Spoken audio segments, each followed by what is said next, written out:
What does the UK actually mean for Airbus?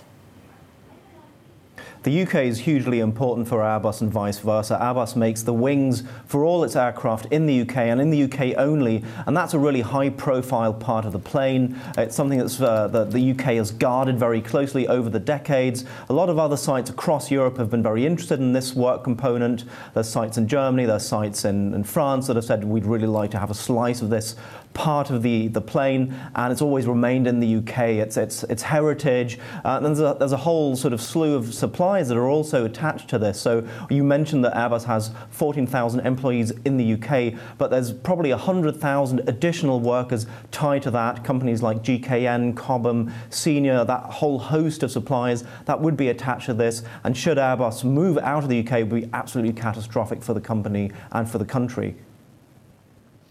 Benny, what other companies have actually made noise about following suit on Brexit?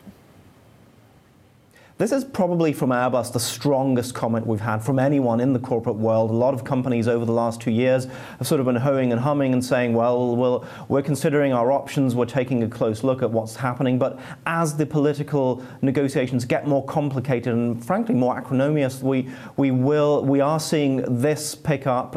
We've seen Unilever notably pull out of its UK headquarters, and now they're going to be in the Netherlands only. We've had smaller examples like Clark's Shoes. They're starting to sort of move across to continental Europe. We've had Land Rover opening a site in Slovakia and pulling out of some of their operations in the UK. So the question is really with Airbus, is this a moment? Will this pick up speed, this wave? Is Airbus the first and sort of a catalyst, and might others follow suit? The government in the UK has been very careful and quick actually to come out and say, we think there will be an orderly transition, don't you worry. So they're very clearly worried about this kind of rhetoric and it building speed in the corporate world. So, Benny, has Airbus actually made contingency plans?